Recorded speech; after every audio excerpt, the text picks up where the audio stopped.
아멘. 오늘 우리는 구원을 받고 이 땅에 여전히 남겨져 있습니다. 안타까운 것은 타락한 이 본성, 제 상태를 여전히 안고 있습니다. 그러다 보니 하나님의 목적은 오히려 구원, 즉 예수 믿고 천국 가는 것 그 자체, 결과론적 구원이 그 자체가 전부가 아니라 이 땅에서 창조하셨을 때 그 목적 그대로 하나님의 사람다운 하나님의 은혜를 누리도록 하기 위함이 목적인 것입니다. 그래서 잃었던 생명을 찾게 하시고 또한 그 생명이 풍성한 생명을 얻게 하려 하시는 것이 우리 하나님의 목적인 것이죠. 그것이 바로 성화입니다. 그러므로 성화는 하나님의 사람들을 깨끗하게 빚어내는 방법이자 또한 남겨진 성도의 삶의 목적입니다. 거룩하여지는 것, sanctification이라고 그러는데 거룩하여져 가는 그것은 우리의 삶의 내용이자 방법이자 또한 목적인 것입니다. 삶이 남겨진 목적은 성화되기 위한 것입니다. 하나님의 자녀로 살아가는 방법은 성화를 통해서입니다. 그래서 성화는 우리의 삶을 이루는 방법이자 목적이 되는 것입니다. 첫 번째, 우리의 영적 상태, 예수 믿고 거듭난 우리의 영적 상태를 로마서 7장 오늘 본문에서 이렇게 합니다. 원하는 것과 미워하는 것이 내 안에 공존하고 있다고 얘기합니다. 마치 예수 믿기 이전에는 길이 하나밖에 없었어요. 이 저주와 사망과 화의 길밖에 없었는데, 그러나 예수 믿고 난 다음에는 이제 두 가지 길이 우리에게 공존하게 되었죠. 여전히 제 타락으로 말미암아 저주와 화와 사망의 길이 있겠지만은, 그러나 성령 하나님 우리를 인도하심으로 생명의 길, 복의 길로 우리는 걸어갈 수 있게 된 것처럼 우리 내면에는 원하는 것과 미워하는 것이 공존하고 있다고 성경이 말합니다. 그래서 이것을 제가 팀 켈러 목사님의 당신을 위한 로마서의 책에 보면 아주 적절한 예화로 잘 설명하고 있습니다. 누군가 우리를 깎아내리는 말을 할 때 우리는 그 순간 하나님의 종이나 제 종으로 자신을 내어 줄 것이다. 그래서 첫 번째, 이렇게 하면 제 종이 된다는 거예요. 나 자신을 잘 보고 싶은 욕망이 나의 주인이 된다면 마음으로 이렇게 말할 것이다. 이건 재앙이야. 내가 바보처럼 보이잖아. 이 녀석에게 망신을 주어야 하는데 반드시 대갚아 주겠어. 그 순간 이런 생각으로 행동한다면 자신을 그것에게 내주게 되는 거고, 우리는 저기와 사나운 말투로 대응하게 될 것이다. 이런 마음이 있을 수 있다는 거잖아요. 근데 반면 그리스도를 기쁘시게 하는 것이 우리를 지배하는 동기라면 마음속으로 이렇게 말할 것이다. 그래, 내가 곧 해결해야 할 단점을 지적했네. 그 사람이 나에게 불순한 동기로 했다 할지라도, 하지만 다행히 하나님이 나의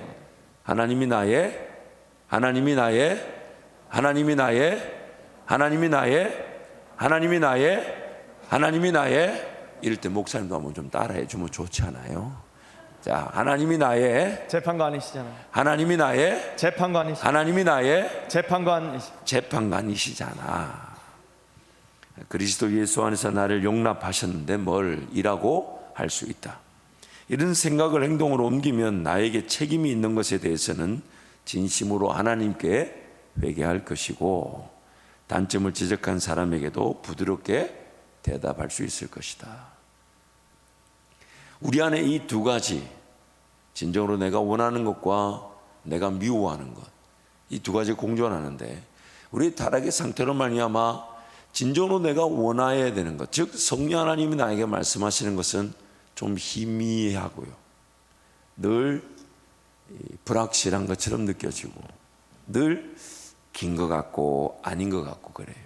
근데 반면에 내가 미워하는데 오히려 그 미워하는 것을 내가 미워해야 될 것으로 모르는 상태, 혹은 미워한다고 말하면서 그 미워하는 것을 취하기까지 한다는 겁니다. 내 안에 두 가지가 있다고 그랬어요. 원하는 것과 미워하는 것이 있는데, 원하는 것은 성령 하나님이 나한테 말씀하시는 거니까, 나의 진정한 필요를 몰랐던 것을 깨닫는 것에서부터 성령 하나님의 음성을 듣게 되지만, 타락한 본성을 갖고 있다 보니까 성령이 말씀하시는 정말 나에게 진정으로 필요한 그 원하는 것을 내가 잘 못 알아들을 수가 있다는 거죠. 그러나 내 안에 또 미워하는 게 있는데, 예전에는 그 미워하는 걸 미워할 줄 알았어요? 몰랐어요? 틀린 걸 틀린 것으로 몰랐잖아요. 그런데 예수 믿고 성령 하나님 따라가다 보니까 나 이런 거 있구나. 그리고 이런 건 내가 좋아하기까지 했었구나. 내가 미워해야만 했던 건데 내가 좋아하기까지 했구나. 그래서 이제는 미워해야 될 것을 미워해야 될 것으로 알게 되었어요. 그런데 너무 안타까운 것은 미운데 하지 말아야 된다고 동의가 되는데 그것을 할 때가, 그것을 좋아할 때가 있다는 거예요. 참 이런 표현 죄송합니다. 기가 막힐 노릇이.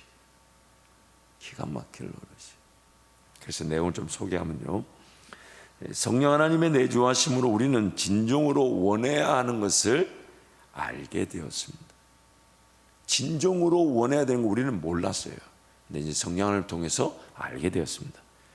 전적 타락한 상태이기 때문에 성령의 감동과 감화에 대한 민감도는 다를 수 있습니다. 이게 어쩌면 성령 충만의 차이겠죠. 성령 충만한 게 뭐냐면요, 일시적인 어떤 성령의 가시적이거나 혹은 어떤 현상, 내가 붙들리는 일시적인 현상만을 말하는 게 아닙니다. 나의 삶의 곳곳에, 나의 삶의 문화에, 유행에, 돈 쓰는 것에, 시간 쓰는 것에, 그 모든 것에 성령의 인도하심, 성령의 지배를 받는 것이 성령 충만이죠. 그리고 그 개인의 성령 충만은 이 정도는 다를 수가 있죠. 그것을 저는 이게 민감도라는 말로 써봤습니다. 성령 하나님 음성이 얼마나 예민한가, 얼마나 민감한가, 얼마나 잘 캐치하는가, 얼마나 잘 분별하는가, 얼마나 잘 여기는가, 그래서 잘 순종하는가, 얼마나 깨어있는가, 즉 근신과 깨어있음은 성령 하나님의 음성에 얼마나 예민하고 민감하게 반응할 수 있는가의 척도인 것입니다. 그래서 우리에게 뭘 요구하냐? 근신하라, 깨어있으라. 그러면서 주님이 언제 오실지 모르니까 근신하고 깨어있으라 하지만 또 오늘 내 삶에 목자 되신 주님의 음성을 내가 얼마나 잘 듣게 될지, 얼마나 잘 깨닫게 될지 근신하라, 깨어있으라 라고 말씀하는 거죠. 성령 하나님의 음성을 듣거나 감동받지 못하면 자연스럽게 우리는 옳지 않은 것, 악한 것, 심지어 미워하는 것을 행하고야 맙니다.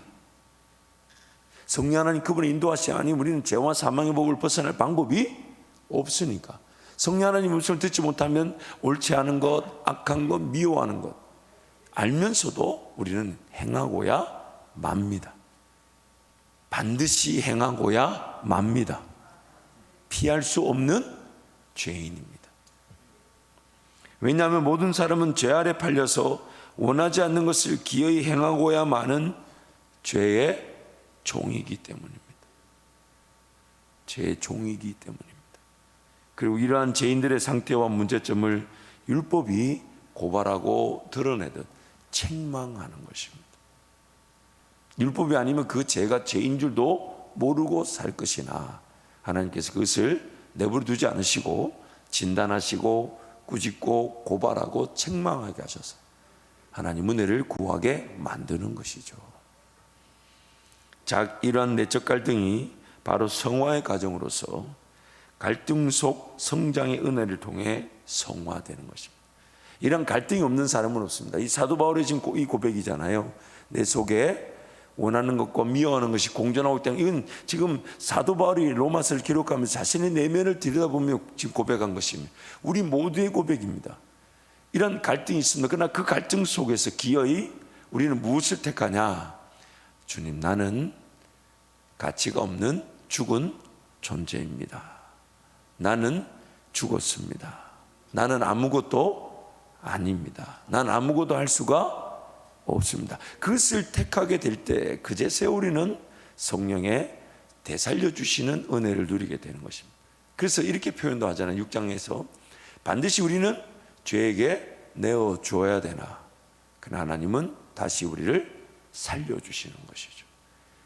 죄가 없는 예수께서도 죄에 내어 주어야 됐다면 하물며 죄인인 우리는 당연히 죄에 내어 주어야 되지 않겠냐 하는 겁니다. 다시요. 죄가 없는 예수께서도 우리 죄를 위해 죄에게 내줌이 되었다면 죄인인 우리는 더욱 그러하지 않겠냐. 자기 부인 즉 미워하는 것, 하지 말아야 하는 것에 대한 거절과 자기 십자가 즉 원하는 것, 따라야만 하는 것이 동반되어 나타나는 과정이 성화인 것입니다. 그래서 우리 스피커 목사님 한번 읽어주세요. 박윤돈 목사님의 칼빈의 성화론에 대한 글인데 한번 읽어주세요. 이 땅에서의 신자의 삶은 그리스도의 영광에 참여하기보다는 그리스도의 고난에 동참하는 삶에 더 가깝다. 성화의 전 과정은 주님이 가신 십자가의 길과 똑같은 패턴을 따르는 일종의 끊임없는 죽음의 길이라고 할 수 있다. 이 땅 위에서의 삶은 계속되는 죄와의 싸움과 시험과 고난이 있는 십자가의 삶이다. 아무리 성화가 진전될지라도 신자는 이 십자가를 넘어 성숙하지는 못한다. 이 사실을 망각할 때 온갖 교만과 완전주의적 망상에 빠지게 된다. 그러므로 신자의 삶에는 아직도 죄와 고난에서 완전히 자유하지 못한 데서 오는 신음과 탄식과 절규가 존재한다. 이러한 탄식은 신자 안에서 종말론적 구원에 대한 부르짖음과 소망을 심화시킨다. 오늘 우리의 삶을 아주 적절하게 잘 표현한 것 같습니다.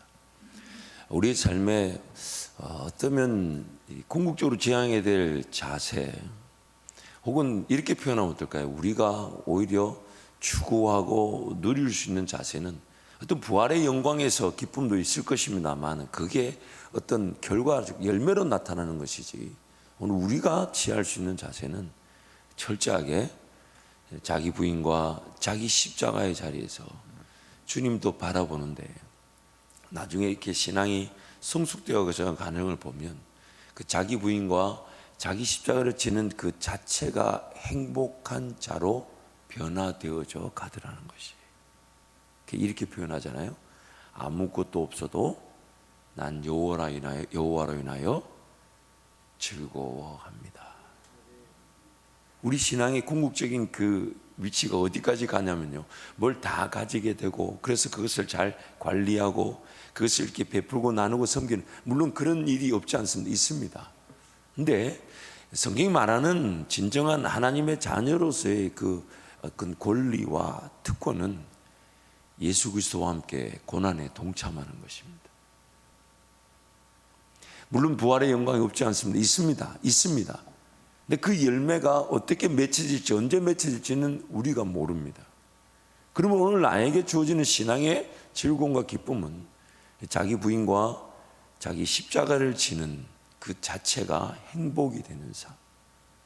지난 주일날 제가 그 이어령 그 박사님의 간증 내용 그 고백을 여러분 보셨잖아요. 내 딸이 병이 고침을 받았기 때문에 내가 하나님을 섬기는 것이 아니라, 그래서 기적은, 유일한 기적은 한 가지밖에 없다 그러잖아요. 그 이어령 박사의 그 고백은 사실 이어령 박사의 고백이 아니에요. 예수님이 하셨던 말씀이에요. 이어령 박사가 뭐랍니까? 우리에게 진정한 기적은 한 가지밖에 없는데 그것은 예수 그리스도의 죽음과 부활인데, 유대인들이 예수님께 표적을 보여달라니까 예수님이 표적은 뭐밖에 없다고 그랬습니까? 요나의 그런 죽음과 부활, 그 기적밖에 없다고 그러셨어요. 즉 예수님의 죽음과 부활을 말씀하신 것이죠. 그래서 로마서 8장 17절부터 28절인데요 우리 한 절씩 교독하겠습니다. 자녀임은 또한 상속자 곧 하나님의 상속자요 그리스도와 함께한 상속자니 우리가 그와 함께 영광을 받기 위하여 고난도 함께 받아야 할 것이니라. 생각하건대 현재의 고난은 장차 우리에게 나타날 영광과 비교할 수 없도다. 피조물이 고대하는 바는 하나님의 아들들이 나타나는 것이니, 피조물이 허하는 데서 굴복하는 것은 자기의 뜻이 아니요 오직 굴복하게 하시는 이로 말미암음이라. 그 바라는 것은 피조물도 썩어짐의 종로로 난 데서 해방되어 하나님의 자녀들의 영광의 자유에 이르는 것이니라. 피조물이 다 이제까지 함께 탄식하며 함께 고통을 겪고 있는 것을 우리가 아느니라. 그뿐 아니라 또한 우리 곧 성령의 처음 익은 열매를 받은 우리까지도 속으로 탄식하여 양자될 것 곧 우리 몸의 속량을 기다리느니라. 우리가 소망으로 구원을 얻었음에 보이는 소망이 소망이 아니니 보는 것을 누가 바라리요. 만일 우리가 보지 못하는 것을 바라면 참음으로 기다릴지니라. 이와 같이 성령도 우리의 연약함을 도우시나니 우리는 마땅히 기도할 바를 알지 못하나 오직 성령이 말할 수 없는 탄식으로 우리를 위하여 친히 간구하시느니라. 2절 함께 갑니다. 마음을 살피시니가 성령의 생각을 하시나니 이는 성령이 하나님의 뜻대로 성도를 위하여 간구하심이니라. 우리가 알거니와 하나님을 사랑하는 자 곧 그의 뜻대로 부르심을 입은 자들에게는 모든 것이 합력하여 선을 이루느니라. 아멘. 우리는 여전히 제 가운데서 신음할 수밖에 없는 죄인들입니다. 그러나 우리는 자꾸만 그것을 완전히 벗어버리고자 하는 그 욕심이 우리 가운데 있을 수 있습니다. 그러다 보니까 예수 그리스도와 함께 그 고난의 자리에 머물며 거기서 오히려 그 고난에 내가 하나님의 자녀 즉 그리스도와 함께한 상속자니까 그리스도와 함께 그 고난에 기꺼이 동참하고자 하는 것이 우리의 삶의 목적이라고 성경 오히려 재차 강조하고 있습니다. 사도 바울은 여기서 이렇게 얘기했지만 나중에 옥중서신에서 뭐라고 얘기합니까? 그리스도의 남은 고난을 즉 교회를 위해 남은 고난을 어디다가 어떻게 한다고요? 내 육체에다가 채우겠다. 이 멋있죠. 그러나 참 힘들죠. 이 신앙에 있던 이 방향과 목적이 분명히 바로 서게 되면 우리는 그 세상에 자유하게 되는데 이 땅에서 뭔가 자꾸 삶을 살면서 그 영향력과 가치라는 그 열매적 그 수준에 내가 뭔가 이루고자 하는 그 삶의 패턴이 장종 그 열매가 언제 맺힐지 모르고 어떻게 맺힐지 모르다 보니까 참 인내하기가 쉽지 않고 견디기가 쉽지가 않아요. 그러나 성경은 말하기를 뭐라고 얘기합니까? 우리 진정한 삶의 자세는 내 삶이 자기 부인과 자기 십자가 즉 그리스도의 남은 고난에 내가 참여하는 것이 진정한 구원의 목적이라고 말합니다. 그리고 그것이 천국 가면 우리가 받을 영광의 상급의 기준이 된다는 것입니다. 두 번째, 성안을 이루는 방법이자 목적에 대해서 말씀하는데 누가복음 18장 23절 25절 우리 함께 선포하겠습니다. 또 무리에게 이르시되 아무든지 나를 따라오려거든 자기를 부인하고 날마다 제 십자가를 지고 나를 따를 것이니라. 누구든지 제 목숨을 구원하고자 하면 잃을 것이요 누구든지 나를 위하여 제 목숨을 잃으면 구원하리라. 사람이 만일 온천을 얻고도 자기를 잃든지 빼앗기든지 하면 무엇이 유익하리요? 예수님을 따르는 길만이 생명의 길입니다. 삶이 안전하게 보호되고 성장하고 열매 맺는 유일한 길입니다. 예수님을 따르기 위해서 반드시 주어지는 은혜는 자기 부인과 자기 십자가를 지는 것입니다. 타락으로 인한 죄성이 반드시 다루어져야 하기 때문에 죄로 인해 발생한 문제를 지적하고자 율법이 주어진 것입니다. 또한 율법은 죄의 문제를 지적하고 규명할 뿐 아니라 자기 부인과 자기 십자가를 반드시 지게 만듭니다. 또 죽었는데 죽은 줄 모르는 자기 자신을 발견하게 만듭니다. 율법의 역할인 거죠. 죽음을 사모할 수밖에 없는 타락의 현실을 직시하게 됩니다. 그래서 제가 어제 말씀드렸잖아요. 율법의 궁극적 내용이 뭐라고요? 죄를 제대로 규명함으로써 죄인으로 어떤 현실을 직시하게 만드는 겁니까? 살고 싶게 만들어요? 죽고 싶게 만들어요? 어제 제가 제사에 대한 얘기 기억 안 나십니까? 어제 아니었나요? 어제잖아요, 그렇죠? 어제 월요일이었는데 저도 헷갈린 여러분 덕택인 것 같아요. 여러분 율법이 가진 정신과 그 목적이 뭐라고요? 죄를 제대게 함으로써 죄인들로 하여금 그 죄를 발견할 때 어떤 마음을 가지게 됩니까? 예수 그리스도가 아니면 삶이 온전할 수가 없어요. 매 순간 내 죄에 짐승 준비하고 재물 준비하는 인생 전체가 허비되어질 판입니다. 근데 그 재물도 정말 내 죄를 짓는 그 정도와 수를 따라가질 못해요. 얼마나 허덕거리겠어요. 하나님과 관계 회복되지 않으면 어떤 생명의 길도 걸어갈 수 없고 내 삶이 될 수가 없어요. 그래서 하나님과 관계를 회복해야 되는데 그래서 그 죄를 지을 때마다 각종 준비되어진 제사 예물들 나팔절고 각종 절기 또 1년에 한 번 추수감사 온갖 절기들 그리고 그 개인이 했던 화목제 속죄제 자기 죄가 발견될 때마다 드려지는 그 제사를 감당하려면 삶이 되지가 않는다는 거예요. 점점 피폐해질 겁니다. 먹는 것조차 녹록하지 않을 거예요. 그럴 때 그 율법으로 통한 그 제사가 결국 죄인들로 하여금 무엇을 경각시키냐? 죄를 하게 될 뿐만 아니라 살고 싶지 않은 즉 이 죄인이 아무런 가치가 없다는 걸 발견하고 그냥 죽고 싶은 거예요. 죽고 싶은 거예요. 예수가 아니면 우리는 그렇게 못 죽어서 사는 인생으로 살았을 겁니다. 그게 우리 인생이었어요. 근데 예수가 오셔서 그 의식법, 즉 제사법을 완성시켜 주심으로 더 이상 우리는 그렇게 제사를 드리지 않고 정말 예수님 때문에, 왜요? 하나님의 목적이 뭐냐면 그 제사만 드리다가 제만 처리하다가 인생이 끝나는 게 아니라 하나님과 동행하며 성령 하나님의 은혜를 누리게 하는 것이 하나님의 목적이었는데, 그 죄에 갇혀있는 그 인생들을 위해 일단 죄를 죄로 알려줘야 되지만 또한 죄인됨의 그 현실을 분명히 직시하라는 겁니다. 살고 싶은 존재가 아니라는 거예요. 살고 싶은 존재가 아니라는 거예요. 죽으면 죽겠다는 고백이 그 에스더만의 고백이 아니라 우리 고백이에요. 우리 고백. 그러니까 사도 바울이 뭐라고 합니까? 아무나 죽는 게 아니래요. 죽는 것도 보통 은혜가 아니래요. 정말 여러분 뒤돌아보면 하나님의 은혜지만 살고 싶어 산 사람이 별로 없어요. 신앙이 있다면. 그리고 신앙을 가지고 사라지면 사라질수록 걱정이, 오래 살까 봐 걱정이에요. 아닙니까? 아니에요? 아버지 할 게 아니고 여러분 한번 생각해요. 지나치게 장수할까 봐 걱정 안 해요?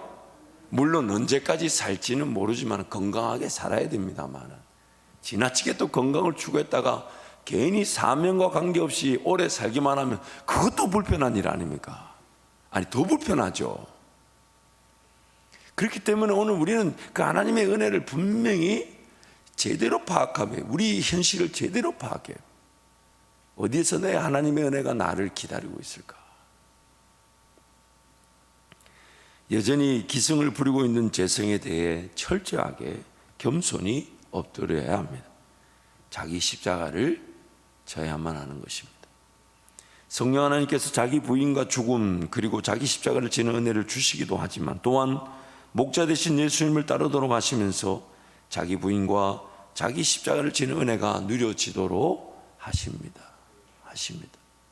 그래서 여러분, 어떤 성령 하나님의 특별한 인도하시면 음성이 느껴지지 않아도 오늘 우리는 어디서부터 다시금 삶의 자세를 가다듬고 출발해야 되냐면 죽고자 하는 것. 죽고자 하는 것. 물론 주어진 현실의 삶, 마치 자기 십자가처럼 져야 합니다. 자기 십자가처럼 져야 합니다. 그러나 오늘 우리의 하나님의 관계는 성령 하나님의 임재가 있을 것입니다. 평안이 있을 것입니다. 깨닫게 하심이 있을 것입니다. 음성이 있을 것입니다. 인도하심이 있을 것입니다. 그러나 그리 아니해도 우리의 자랑과 우리의 즐거움은 뭐냐면 그리스도의 고난에 동참하고자 하는 것.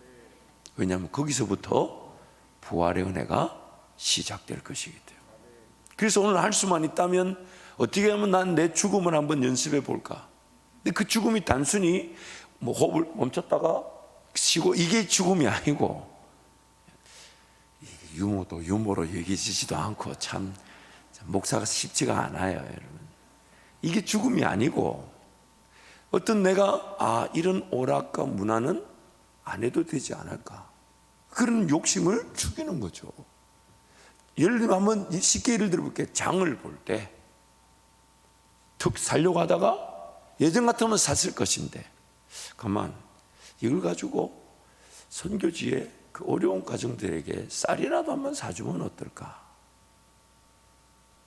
이런 삶의 구석구석에서 우리는 그 자기 부인과 죽음을 인정하고 실천해 볼 수 있는 기회를 가지고 있는 것이죠.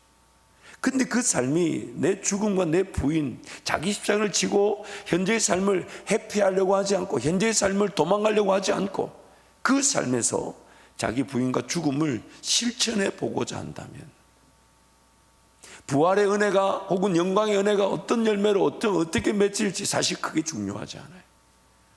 그리스도로 내가 하나님의 자녀이기 때문에 그리스도와 함께 고난에 동참하는 그 자체가 즐거움이 되고 내가 하나님 앞에 구별되어 드릴 수 있다는 그 자체가 행복한 것이 되는 것. 그래서 어떤 사람은 내가 드려 복을 받겠다는 생각보다 드리는 그 자체가 즐거운 거. 나중에 그 사람의 고백이 뭐냐면, 나한테 주어진 모든 거는 어차피 하나님께로부터 받은 것이니까 예배하기 위해 시간을 드림이 기쁨이 되고, 물질을 구해 드리면 드리고 드려도 더 드리고 싶은 게 행복이 되는 그 신앙의 목적, 신앙의 훈련, 성화의 과정, 성화를 통해 하나님을 만나게 되는 것, 그것이 오늘 우리 신앙의 궁극적인 내용인 것입니다. 그래서 세 번째, 자기를 부인할 수밖에 없는 상태를 인식하는 것이 은혜입니다. 자기를 부인할 수밖에 없는 상태를 인식하는 것이 은혜입니다. 18절부터 20절 함께 선포하겠습니다. 내 속 곧 내 육신에 선한 것이 거하지 아니하는 줄을 아노니 원함은 내게 있으나 선을 행하는 것은 없노라. 내가 원하는 바 선은 행하지 아니하고 도리어 원하지 아니하는 바 악을 행하는도다. 만일 내가 원하지 아니한 그것을 하면 이를 행하는 자는 내가 아니요 내 속에 거하는 죄니라. 내 속에, 내 육신에 선한 것이 존재하지 않습니다. 항상 이것을 인정하자는 거예요. 지금 내 머릿속에 좋은 계획은 존재하지 않습니다. 내 지금 치르고자 하는 일의 좋은 방법은 나에게 있지 않습니다. 내가 지금 걸어가는 길도 한 걸음도 내 생각에 좋은 길은 존재하지 않습니다. 어제까지 성령 하나님과 동행했다 해도 오늘 이후로 걸어갈 길, 계획, 방법도 다시 성령 하나님의 은혜를 구하지 않으면 안 되는 게 우리의 형편이에요. 그래서 길이 되시는 예수님이 또 생명력이 되어주시고 걸어가는 이정표와 진리가 되어주시는 것이죠. 로마서 7장 18절을 세 번역으로 함께 읽겠습니다. 나는 내 속에 곧 내 육신 속에 선한 것이 깃들여 있지 않다는 것을 압니다. 나는 선을 행하려는 의지는 있으나 그것을 실행하지 않으니 말입니다. 예전에는 무엇이 선인지도 몰랐어요. 근데 사도 바울의 고백처럼 이제 예수 믿고 나니까 뭐가 옳은지는 조금씩 보이기 시작했지만, 안타까운 것은 행할 능력이 또 없다는 거예요. 악한 것, 죄 짓는 것, 죄 짓게 만드는 요소만 내 안에 가득합니다. 한번 따라 하실까요? 내 안에는 죄만 짓게 하는 죄성만 가득합니다. 다른 게 없어요. 성령 하나님의 그 인도하심과 능력이 어저께 내일 것으로 이렇게 나타나지가 않아요. 항상 우리는, 그래서 사도 바울이 뭐라 합니까? 나는 날마다 죽노라.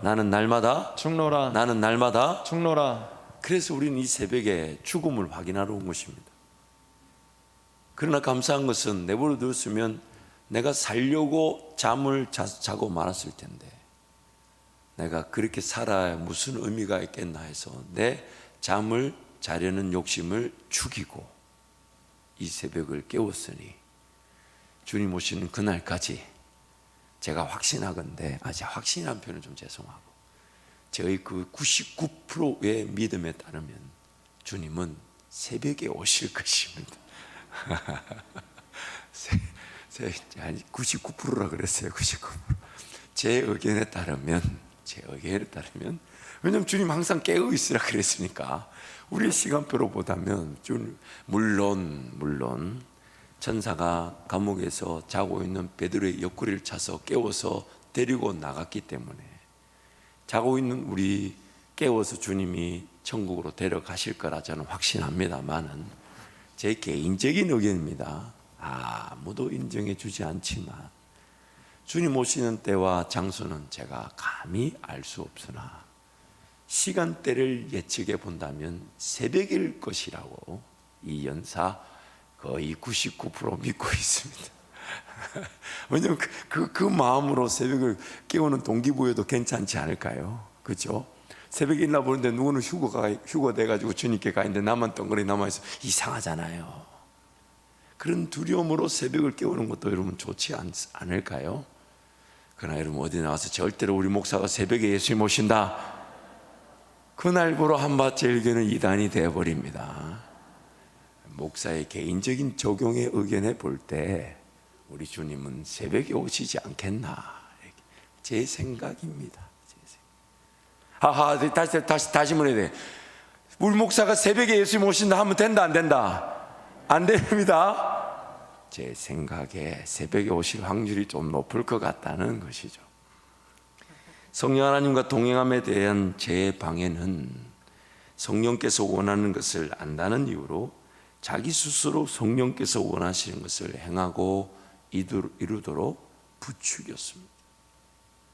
예전에 그런 뭐가 옳은지 뭐가 틀린지 그 모르고 살았었어요. 뭘 원해야 될지 모르고 살았는데, 이제 성령 하나님께서 원하시는 게 뭔지를 조금 희미함에 알게 된 것 같아요. 뭐 예를 들면 이런 거죠. 형제를 사랑해야 된다든지 선교에 동참해야 된다든지. 근데 그런 것들도 하나님의 분명한 때가 있고 하나님의 방법이 있고 하나님의 그런 이 뜻에 따라 움직여져야 되는데, 우리는 자꾸만 이 죄라는 것이, 그래 너 알게 됐으니까 지금 해야 돼, 이렇게 해야 돼, 그 죄가 나를 그렇게 부추기는 거죠. 그래서 계명으로 기회를 타서 제가 더욱 죄되게 했다. 예수 믿기 이전에는 하나님의 선에 대해서 우리는 무관심, 무감각했습니다. 거듭난 이후로 이제 하나님의 선에 대한 관심이 생겼습니다. 조금씩 알아가기 시작했습니다. 하지만 원해야 하는 것이 무엇인지 알게 됐다 해도 그 원함을 실행할 능력이 나한테 없습니다. 그래서 대부분의 교회 안에 했던 조금의 혼선과 혼란이 생긴 이유가 뭐냐면, 옳은 것에 대한 방향이 틀렸다기보다는 방법이 틀려서 그렇습니다. 지금 성령 하나님이 그 방법을 원하시지 않는데, 성령 하나님 지금 그때 그렇게 움직이기 원하시지 않는데, 그래서 교회 안에 혼란과 혼선은요, 방향, 즉 무엇이 옳은지 무엇을 해야 되는지 이거에 대한 동의가 아니라 거기 어떻게 이르게 되고 그걸 어떻게 감당할까, 이거에 대한 혼란과 혼선이죠. 그럴 때마다 더 엎드려야 되고 더 기도하는 일에 하나가 돼야 돼요. 혼란과 혼선이 생기면 이렇게 생각하면 좋습니다. 다 틀렸습니다. 그 사람도 틀렸고 나도 틀렸습니다. 다 틀렸어요. 그럼 같이 인내하며 같이 기도하며 하나가 되는 게 우선이지, 하나만 되면요 어느 길이든 나타나게 되어 있습니다.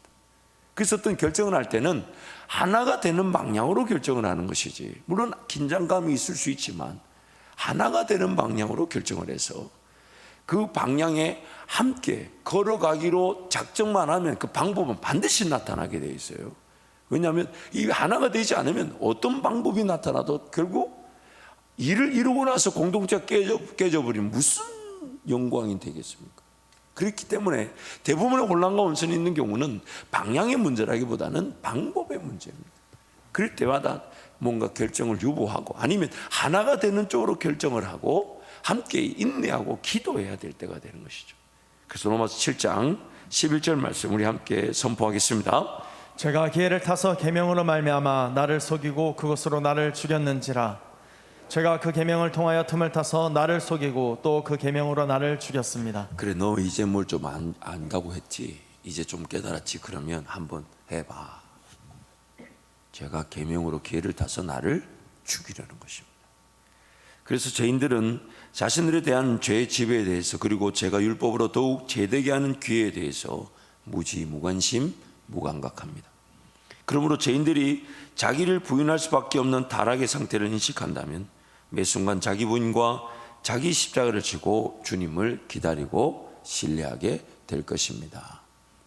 사랑하는 성도 여러분, 그러므로 오늘 또 우리의 삶의 어떤 목표와 방향과 내용은 다름 아니라 자기 부인하고 자기를 죽음을 인정하는 것, 그 자체가 목표가 되고 목적이 되고 내용이 된다면 하나님의 때에 하나님이 일하시면 진짜 그거는 반드시 나타나게 되지만, 그리 아니하셔도 나는 날마다 주님을 닮아가게 되고 주님을 알아가게 되고 주님과 동행하는 행복을 누리게 되는 것입니다.